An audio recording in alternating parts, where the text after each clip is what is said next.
Na internet existe uma coisa muito legal. A gente consegue ver, mesmo nesse país em que ninguém lê nada, pessoas com grandes bibliotecas, grandes acervos pessoais. Isso é muito legal, eu acho isso muito proveitoso. Eu acho que isso é um ganho de imaginário mesmo. As pessoas às vezes não têm contato com um livro sequer dentro de casa. Então, quando a gente começa a observar que nas redes sociais, entre os pessoal que fala sobre livros, traz esse tipo de conteúdo, existem realmente acervos catalogados com áreas de conhecimento. Isso é muito legal. Mas de uns tempos pra cá, eu comecei a pensar sobre a beleza e a graça de ter um acervo pequeno. Eu não sei exatamente quantos livros eu tenho, eu acho que beira os 200, mas eu acho que não ultrapassa isso. Claro que acervo pequeno e acervo grande aqui são questões muito subjetivas e eu não tenho uma quantidade específica para delimitar. Mas eu vejo que a gente observa com muita facilidade nas redes sociais pessoas que têm mais de 1000 livros em casa. Então isso para mim seria um acervo considerável, falando de um acervo pessoal, de uma biblioteca pessoal. Então eu, como uma pessoa que se considera alguém que tem poucos livros, apesar de ter assim uma quantidade que é lógico, a maioria dos brasileiros não tem, mas eu considero um acervo pequeno. Apesar disso, por muito tempo eu quis ter um acervo gigantesco, justamente por ver as belezas, as maravilhas que é ter um acervo grande. Por exemplo, quando você tem uma família grande, você tem filhos e esses filhos vão crescendo, à medida do crescimento desses filhos, eles vão se interessando por livros do pai ou livros da mãe, livros de períodos diferentes da vida de uma pessoa, vão convivendo entre si e aquela biblioteca se torna uma coisa mais viva, né? Quão legal deve ser um jovem, uma jovem reler um livro ou ler um livro, melhor dizendo, que foi lido pelos pais quando eles tinham mais ou menos a mesma idade e que se manteve ali. Então, quando a gente vai buscando na biblioteca, ela vai dando respostas para o nosso novo interesse, para a nossa nova fase de vida. E isso deve ser muito legal, muito interessante.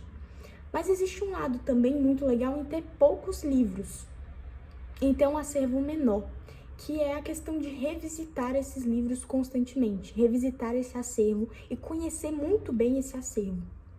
Eu, como uma pessoa que já fez muito compras compulsivas com relação a livros, passei mais ou menos pela experiência que as pessoas passam quando compram roupas com muita rapidez, vão numa loja ou vão ao shopping e fazem aquelas compras muito rápidas de 5, 6, 10 peças. E quando chegam em casa, por causa daquela confusão mental, porque foi tudo muito rápido, não foi pensado, não se dialogou sobre o assunto, essas pessoas percebem que aquelas roupas não ornam entre si, não combinam com as outras coisas que estão na casa, com as outras peças de roupa.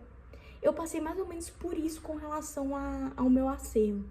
Então, houve um momento, principalmente quando eu comecei a trabalhar, então eu não venho de uma família que tinha muitos livros em casa. Eu tinha um acervo muito pequeno na adolescência e eu comecei a investir verdadeiramente no meu acervo, na minha pequena biblioteca, quando eu tinha mais ou menos 18 anos, que foi quando eu comecei a ganhar meu próprio dinheiro. E eu comecei a comprar compulsivamente e perceber que aqueles livros eram muito perdidos, eles não se encontravam entre si. Justamente porque eu estava perdida nas compras e em quem eu era também um pouco. Então eu sabia sobre muitas coisas que eu gostava, mas eu não sabia nichar os assuntos, colocar em nichos, em características, em classificações específicas. Então eu tinha livros de assuntos mais variados, eu não seguia uma linha de raciocínio e isso até prejudicava um pouco a minha vida de estudos, porque eu sempre sabia pouco sobre muitas coisas. E eu acho que às vezes tornar um pouco mais nichado o conhecimento é interessante, você ter uma especificação, né? Uma especialização. E aqui eu não tô falando de especialização no sentido acadêmico ou mercadológico, eu tô falando mesmo de interesses de estudos pessoais. Eu acho interessante se aprofundar em alguma questão. E isso foi uma dificuldade para mim, eu tinha muitos interesses, eu gostava de muitas coisas, então eu me vi comprando livros dos assuntos mais diversos e tendo muitos livros que não conversavam entre si, parecia uma coxa de retalhos de outras bibliotecas de outras pessoas, que juntou tudo e virou a minha biblioteca. Isso não era legal, isso começou a me incomodar. E aí eu comecei a pensar sobre o quanto eu estava consumindo com muita rapidez aqueles conteúdos sobre livros e pensando que eu deveria ter aquela biblioteca grande. Justamente porque eu via a beleza da biblioteca grande, mas não via a graça da biblioteca pequena. Isso foi uma coisa que voltou ao meu pensamento no ano passado. Então eu comecei a comprar coisas para minha casa e a renda diminuiu com relação a livros, né? Eu tinha que diminuir as minhas compras de livros por causa das compras que eu tinha que fazer para casa, de móveis, elétricos, etc. Então, por causa disso, eu comecei a repensar mais aquilo que eu comprava. Eu já vinha de um impulso compulsivo de compras, assim, de uns 2, 3 anos, e aí eu finalmente pude dar uma aquietada. E aí eu comecei a pensar sobre os desejos que eu tinha. Já tinha muito tempo que eu tinha desejo de revisitar muitos livros que eu tinha em casa. Então, eram livros que eu li, foram importantes para mim, que eu sei que fazem parte da minha vida, fazem parte da minha construção como pessoa, mas que eu, se pudesse sentar com alguém para conversar a respeito desses livros, do enredo, dos personagens, etc., eu não conseguiria conversar com essas pessoas. Eu sei da importância desses livros, mas eu já me esqueci, já tá tão lá atrás na minha memória que eu não consigo mais conversar sobre esses livros. E eu sempre tive um pouco essa nostalgia ao olhar para a biblioteca e olhar para alguns livros que eu gostaria muito de ler, de reler, mas eu sempre passava um livro novo à frente. Eu comprava, lia. E não sobrava muito tempo para releituras. Então eu comecei a ver quão legal é ter uma biblioteca pequena, porque ao longo da sua vida você consegue conhecê-la muito bem, conhecer cada pormenor, cada livrinho que está ali. Claro, isso não é uma obrigação, ninguém precisa disso. Eu também acho legal que as pessoas tenham acervos grandes, justamente porque eles vão servir como um amparo muito grande para você. Então, mesmo que você não leia de cabo a rabo aqueles livros que estão ali todos, eles vão servir de auxílio em algum momento. É aquela sensação de que sempre que eu tiver uma dúvida, eu posso ir para a estante, ir para as estantes e ler algum livro que está lá. Então eu comecei a pensar, será que vale a pena realmente ter tantos livros? Se eu quero tanto conhecê-los tão de perto, tão bem? E aí isso virou um pouquinho a chave para mim. E eu comecei a pensar em ter livros não para um acervo de consulta, mas para conhecer cada um daqueles livros com mais afinco. Eu acho isso muito legal porque eu vejo que isso se perdeu um pouco. Eu acho que as pessoas estão um pouco loucas com compras, com comprar livro, com ter muitos livros, ter um acervo grande. E também existe um lado legal em ter um acervo pequeno. Aqui estão as estantes, elas estão coladinhas uma na outra. Essas estantes eu comprei na West Wing. Relevem esse porta-retrato que não tem nada, porque eu ainda preciso colocar uma foto nele. Mas eu vou mostrar mais ou menos como eu fiz a separação. Aqui vocês vão ver que tem espaço ainda, né? Claro que nada aqui dessa conversa é definitivo. Então, pode ser, sim, que eu venha a fazer compras um pouco maiores, que eu venha a comprar outra estante. Mas a minha ideia, pelo menos momentaneamente, é que essa estante seja suficiente pelos próximos anos. E que eu consiga revisitar, rever e conhecer muito bem os livros que estão aqui. E retirar também alguns, a depender do que seja o meu gosto, do que eu queira manter para reler e etc. Tudo que eu quero manter aqui é algo que eu gostaria de ler novamente. Se eu não gostei da primeira leitura, eu mando embora. Aqui em cima, minha Claricinha. Aqui em cima eu tenho Clarice, eu tenho Lígia Fagundes Telles, mas eu só tenho um livro dela, então eu deixo aqui. E Raquel de Queiroz também, só tenho um livro, então eu deixo aqui. Aqui tem a biografia da Clarice, esses são os livros novos, né, as edições novas dela com aquela capa que são pinturas delas, né? Pinturas dela. Aqui eu tenho uns mais antigos, eu acho que esse livro aqui tá comigo desde que eu tinha uns 14 anos, eu acho. As crônicas e alguns livros com trechos de manuscrito dela naquela edição especial que a Rocco lançou um tempo atrás. Minha Claricinha. Aqui, livros aleatórios, então eu tenho as Crônicas de Arthur, né, do Bernard Cornwell, e eu tenho a Batalha do Apocalipse, do Edward Spohr, mas livros muito aleatórios que estão aqui. Aqui embaixo, Dostoiévski, então eu fiz uma separação de autor aqui. Dostoiévski com a biografia do Joseph Frank, e aqui o resto das obras dele. Aqui tem uma outra obra que não é dele, né? É do Bruno. Não é dele, mas, enfim, eu deixo aqui. Eu acho que esse é o único livro aqui que não é dele. O resto é tudo dele, Dostoiévski. Do outro lado, eu tenho aqui os livros do Machado de Assis. Então, a obra completa do Machado de Assis, que sai pela Nova Aguilar, nessas edições maravilhosas. Ele já tá saindo, mas são os textos completos. É muito difícil encontrar. Agora eu sei que parece que tem uma editora aí que lançou sem ser em papel bíblia, né? Porque essa edição aqui é em papel bíblia. É ruim, mas ao mesmo tempo, quando eu comprei, era essa a forma viável de se ter a obra completa de Machado de Assis. Aqui eu tenho Memórias Póstumas, outro de Memórias Póstumas, 50 contos e textos sobre teatro do Machado. Aqui embaixo são textos teóricos. Então aqui são histórias da literatura, história da literatura do Carpo, do Machado de Moisés, do Bose. Aqui alguns dicionários, né, de francês e de inglês. Aqui é o livro do Harry Boone sobre Shakespeare. Aqui o Cânone Imperial. Esses livros aqui eu mantenho na biblioteca, mas eu me pergunto por quê. Por exemplo, esse livro do Walter Benjamin.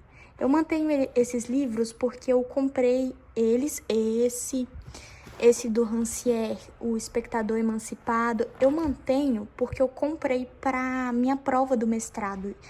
E eu acho que tem um certo valor sentimental. Mas eu penso que a qualquer momento eu vou mandar embora esses livros. Principalmente esse daqui do Walter Benjamin. E aqui seguimos.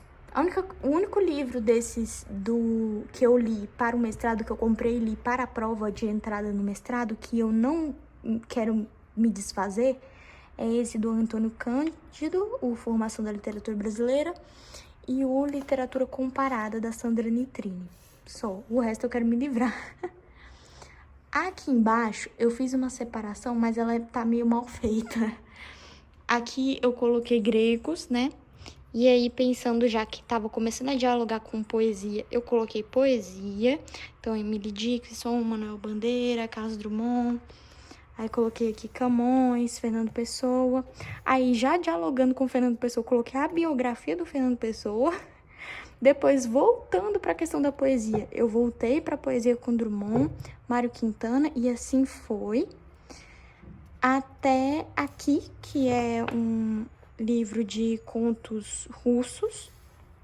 E aí, pensando que era russo, eu fui emendando com outros russos. Então, Vassili Grossman, Tolstói e, do nada, um Dumas e o Conde de Monte Cristo. Mas é porque essa estante de baixo é mais resistente. Então, eu preciso colocar os box aqui, majoritariamente, né?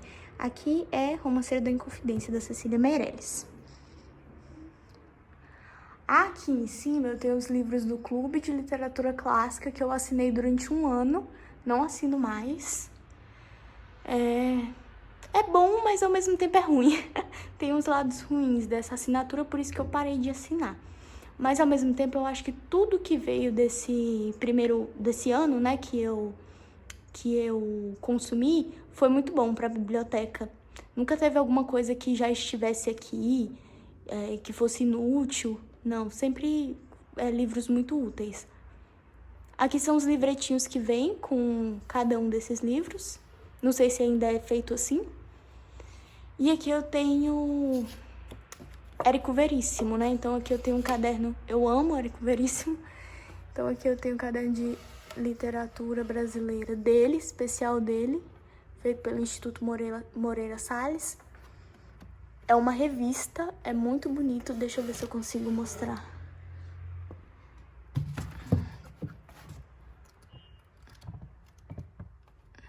Olha que legal. É muito bonito.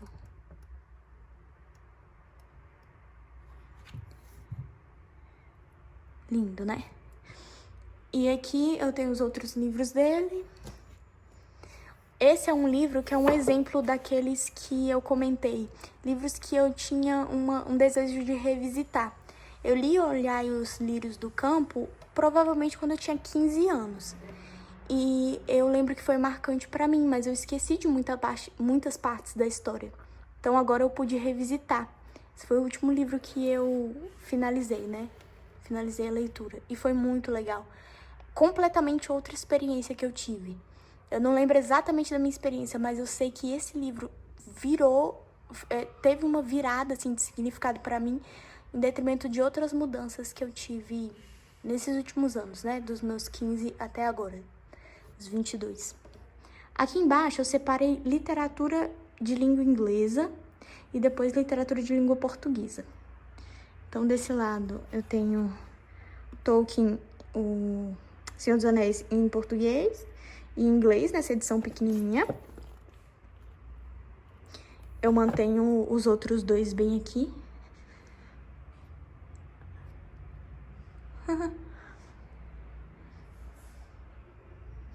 Então, aqui eu tenho Shakespeare, eu tenho Drácula, eu tenho esse livro de contos infantil, Edgar Allan Poe, Duna. Esse livro eu tenho um pouco de saudade dele, porque eu li muito rápido, porque eu fiquei meio consumida com a história. Depois, os contos, né? Os contos completos do Herman Melville, nessas edições lindas. Vou colocar aqui em cima. Olha que lindeza.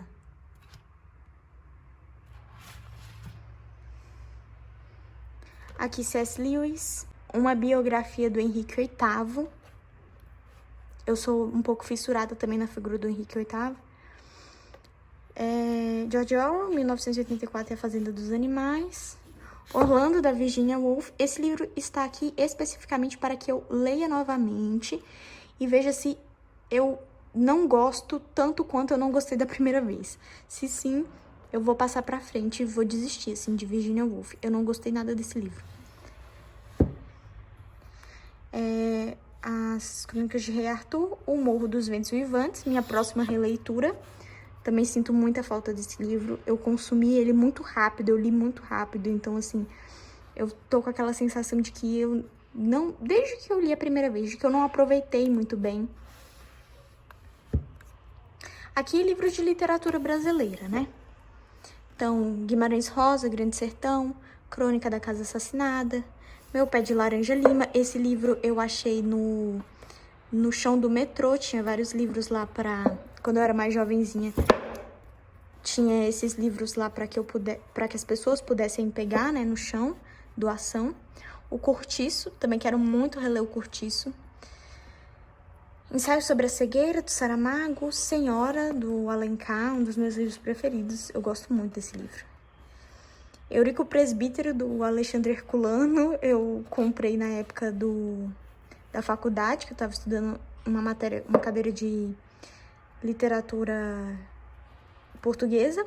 Vidas Secas e Caetés, do Graciliano Ramos. Esse é se eu não me engano, é o primeiro livro que o Graciliano escreveu. O primeiro romance, eu acho que é isso.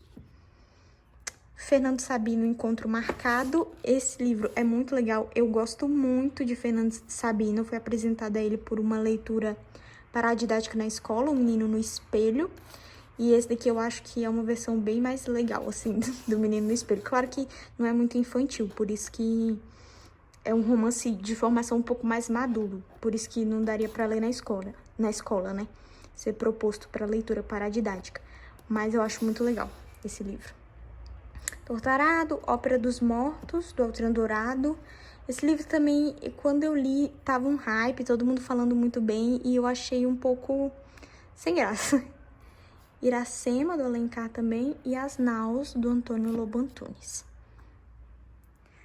Aqui embaixo eu tenho livros muito aleatórios, mas o que os une é o fato de não serem literatura. Então, são livros de informação, ou biografias, como é o caso da biografia de Jorge Amado, biografia da Maria Antonieta. E aqui a gente tem uns livros de teologia, né? Os Estudos no Sermão do Monte, uns livros de historiografia, Confissões de Santo Agostinho, historiografia, o Evangelho do Grego, a Divina Comédia. Não deveria estar aqui, né? Porque eu comentei que aqui o que une é o fato de não ser literatura. Mas isso aqui é literatura, né? Então, eu não sei o que está fazendo aqui. Um livro sobre arte e a capa da minha Bíblia, que não está aqui. E aqui embaixo, por fim, a gente tem os box, que são pesadões. Então, eu tenho esse box da Agatha Christie. Esse box é péssimo, gente. Essa edição da HarperCollins tem tanto erro de diagramação, erro de correção do texto e tal, que é péssimo, péssimo. Não recomendo esse box aqui. Eu comprei numa promoção. Em Busca do Tempo Perdido, aí pensando também em juntar franceses um pouco juntinhos, assim, na estante, eu coloquei aqui as obras completas do Rabelais, né, Pantagruel e Gargantua, e o terceiro, quarto e quinto livro de Pantagruel. Os Ensaios de Montaigne, que foi um dos melhores livros que eu já li na minha vida. Quero muito ler várias vezes. Esse é um livro que eu quero ler várias vezes ao longo da vida. Biografia do Van Gogh, coloquei aqui porque é muito grosso, né? Então, eu tenho que colocar nos lugares que são melhorzinhos, assim, que são mais reforçados, que são essas duas prateleiras de baixo. Lolita, Helena Ferrante, O Amor Incômodo. Esse é o único livro da Helena Ferrante que eu já li. Camus, ou Camus, sei lá, nunca sei. O Estrangeiro. Quero muito reler esse livro também. Eu sinto que eu não aproveitei nada dele. O Corcunda de Notre Dame e Os Miseráveis, meu livro preferido da vida. Aliás, eu tô repensando essa ideia de que esse é o meu livro preferido da vida, mas por enquanto vamos manter assim. Odisseia, Ilíada e a Odisseia de Homero, eu tenho na outra edição também, né? Eu não sei por que eu mantive separado um do outro, mas eu tenho naquela edição ali da Editora 34. Deveria juntar, né? As mesmas edições dos livros. Mas eu não fiz isso, não sei por quê. E Thomas Mann, os contos do Thomas Mann. Dentro desse livro aqui tem um conto do Thomas Mann inspirado no cachorro dele. Ele conta a história do relacionamento de um homem com um cachorro. Se eu não me engano, é o último conto dessa coletânea. E é muito bonito. Você vê que tem uma relação entre os dois que não é uma relação em que o homem personifica o cachorro. Ele mantém o cachorro como cachorro. Mas há uma beleza muito grande nessa relação deles dois, de respeito deles dois. Eu acho que no mundo em que as pessoas personificam demais cães, esse conto é muito bonito, assim, muito interessante. Morte em Veneza e o Tony Kruger, nunca sei como pronunciar. E os Burdenbuch, ou os Burdenbuch, sei lá. Esse daqui é o único do Thomas Mann que eu ainda não li. Enfim, gente, é isso. É uma estantezinha pequenininha, estão vendo? Não tem muitos livros, mas tem todos aqueles que no momento eu acho que são necessários e relevantes. Aliás, tem até mais do que os que eu acho que são necessários e relevantes. Tem alguns que eu quero retirar.